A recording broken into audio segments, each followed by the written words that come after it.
लगातार आप बने हुए न्यूज वन इंडिया के साथ में। न्यूज वन इंडिया पर जारी है ई चर्चा अनलॉक पर। अब हमारे साथ लगातार देखिए जिस तरह से हर मेहमान जुड़ रहा है। फिलहाल गोंडा से युवा बीजेपी नेता गौरव सिंह जुड़ गए हमारे साथ में। गौरव जी, आवाज पहुंच रही है आप तक? सुन पा रहे हैं ठीक तरीके से? जी आ रही है आवाज। गौरव जी, कैसा गुजरा आपका ये पूरा कोरोना काल, और अभी अनलॉक 1 में किस तरह की जिंदगी जी रहे हैं आप? ये हमारा जो जो कोरोना पूरे देश को अपने गिरफ्त में लिए हुए था, उसमें सबसे पहले हम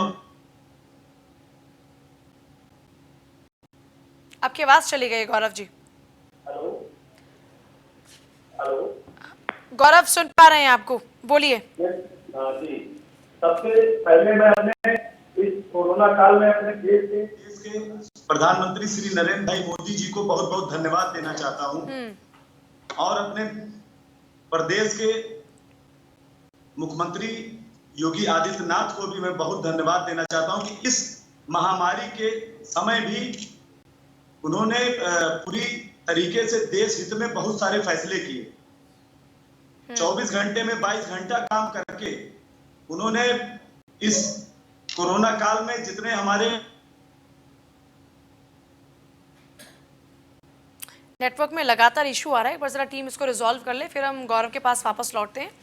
देखिए, तमाम मेहमानों के जुड़ने का सिलसिला सुबह से ही लगातार जारी है, और इस ई चर्चा के जरिए दरअसल अभी तक जो भी लोग हमारे साथ जुड़ रहे हैं उनकी किस तरह की जिंदगी रही है इस पूरे लॉकडाउन के दौरान में, और क्योंकि लगातार कोरोना काल चल रहा है, इस कोरोना काल में भी उनके सामने क्या कुछ चुनौतियां हैं, उनकी ओर से क्या कुछ प्रयास किए गए हैं, इन्हीं तमाम पहलुओं को लेकर हम चर्चा कर रहे हैं। गौरव जी, अभी बीच में आपकी कुछ आवाज जो है क्लियर नहीं आ रही थी, फिर से एक बार इसको जो बोलिए। गौरव, हमारा सवाल ये था कि इस पूरे अभी जो कोरोना का वक्त गुजर रहा है, इसमें आपने क्या कुछ सीखा, आपका ये जो पूरा टाइम रहा वो कैसे गुजरा, और अनलॉक में आप फिलहाल किस तरह से जिंदगी जी रहे हैं, क्या कुछ आप खास काम कर रहे हैं? कोरोना काल में हम लोग के लिए बहुत बड़ा चैलेंज था जी। हमारे क्षेत्र में जितने मजदूर थे, जितने और भी गरीब लोग थे जिनका राशन कार्ड नहीं बना था या जिनका राशन कार्ड बना था, उनको हम लोगों ने पूरी तरीके से घर घर हम लोगों ने अनाज का भी वितरण किया। हमारे क्षेत्र के जो सांसद थे, जो विकास खंड पाडरी कृपाल में भी 11 गांव उनका आता है, माननीय सांसद कैसरगंज ब्रजभूषण शरण सिंह जी जो हमारे गुरु भी हैं, उन्होंने भी अपने तरफ से पूरे क्षेत्र में जो भी ऐसे लोग थे जिनके पास खाने का संकट था, उनके यहाँ घर घर अनाज और भी जो भी मदद हो सकती थी उन्होंने भी किया, और हम लोगों ने भी लोगों को इसके प्रति जागरूक भी किया और लोगों की मदद भी किया।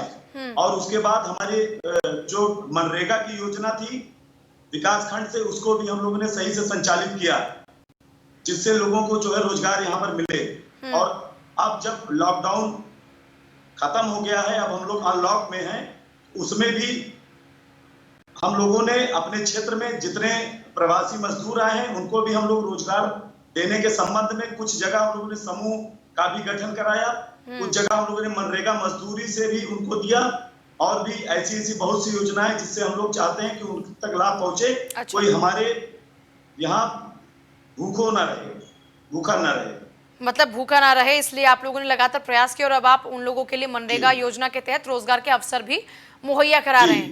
तो जो भी लोग आपके टच में आ रहे हैं आजकल, जिनसे भी आप लोग बातचीत करें, क्योंकि आप युवा नेता हैं तो आमतौर पर युवा नेताओं के संपर्क में बहुत से लोग आते हैं जिनके सामने अनेकों समस्याएं होती हैं, तो आपके समक्ष अभी तक किस किस तरह की समस्याएं आ रही हैं, और आप उनके साथ में कैसे डील कर रहे हैं उनको मदद पहुंचाने के लिए?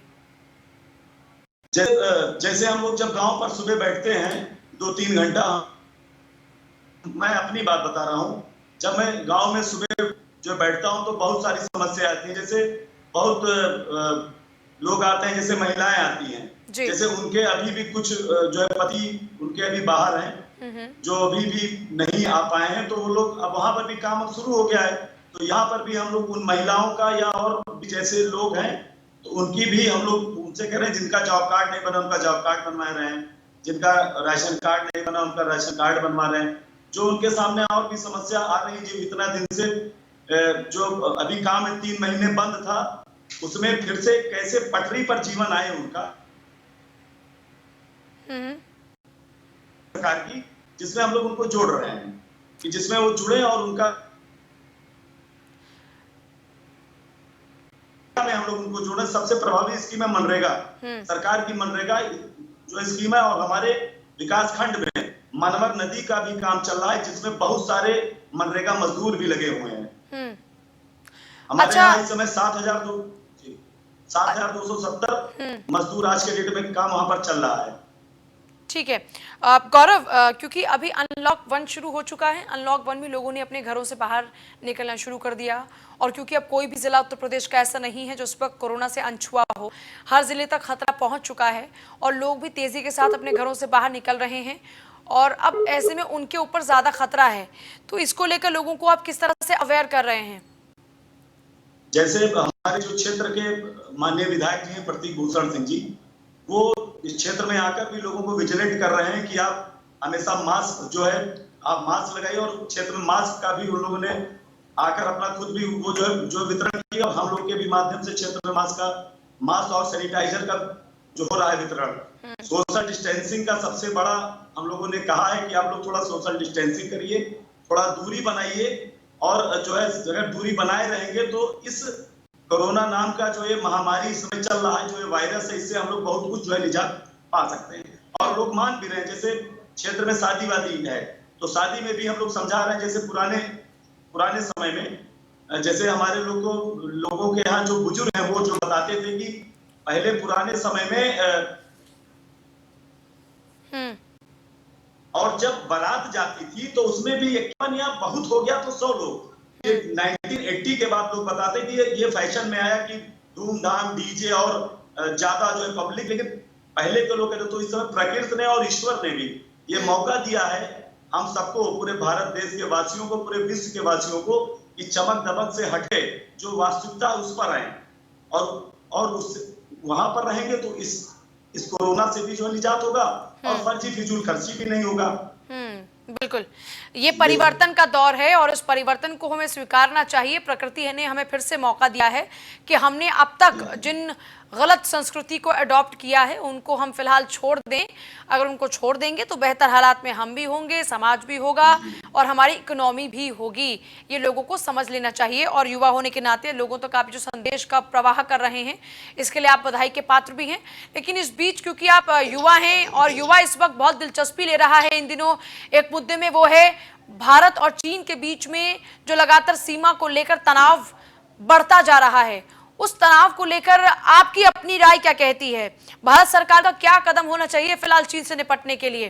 क्योंकि बार बार हम देख रहे हैं व्यापारी मंडल, तमाम लोग भी भारतीय कह रहे हैं कि चीन का पूरी तरह से बॉयकॉट कर देना चाहिए। क्या ये सब मुनासिब है आपके लिहाज से अगर देखा जाए तो?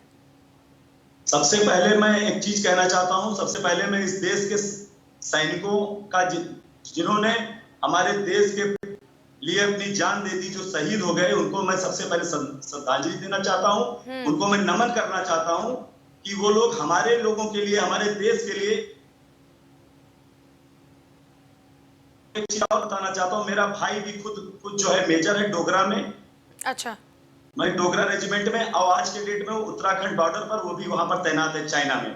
तो मैं ये एक चीज बहुत स्पष्ट कहना चाहता हूं, अभी हम लोगों ने भी चाइना का सामान जो है वो किया बहिष्कार, हमारे विकास खंड में भी उसका जो है वो प्रदर्शन हुआ, लेकिन हमारे देश के जो डिप्लोमेट्स हैं, जो हमारे देश के प्रधानमंत्री श्री नरेंद्र भाई मोदी जी हैं, वो समझ रहे हैं कि हमको क्या करना है और क्या नहीं करना है। हमारे जो राजनेता हैं, हमारे भारतीय जनता पार्टी के जो हमारे गृह मंत्री अमित शाह हैं, वो लोग, हमारे रक्षा मंत्री श्री राजनाथ सिंह जी हैं, ये लोग समझ रहे हैं पूरी तरीके से कि हमको क्या करना है क्या नहीं करना है। हमारी राय अगर पूछा जाए तो मैं भी यही कहूंगा कि हम लोग को भी धीरे धीरे चाइना का, क्योंकि ये शुरू की ट्रीट थी, हमारे भारतीय जनता पार्टी ने थोड़ी ना इसको किया था, पहले की सरकारों ने ऐसे ऐसे सब बना दिया। पहले हम लोग जो है चीन के सामने आंख से आंख मिलाकर जो है खड़े हैं, हमारे सैनिक खड़े हैं, हमारे जो है फाइटर जेट वहां पर बिल्कुल अपनी गर्जना कर रहे हैं, हमारे टैंक्स वहां पहुंच गए, हमारे सब पहुंच गए, तो हम लोग उनसे पीछे थोड़ी ना है। हमारे सैनिकों को केवल वो चाहिए, आदेश चाहिए उनको, तो हम लोग चाइना को जब चाहेंगे तब पस्त कर देंगे। लेकिन अभी थोड़े हमारे जो ये हमारे जो राजनेता है, हमारे मोदी जी हैं, ये लोग सब सोच विचार कर ही उस पर काम होगा। अच्छा, चीन के सामान के बहिष्कार का जिक्र जब मैंने किया तो आपने कहा कि आपने खुद भी चीनी सामान का बहिष्कार किया है, लेकिन क्या इस वक्त हम उस हालात में हैं?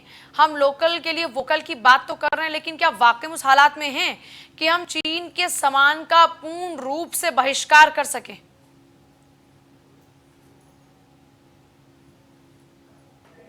बहुत चीजें चीजें जो अगर हम चीन का जैसे मोबाइल है, चीन का तो इंडिया मेड भी मोबाइल है।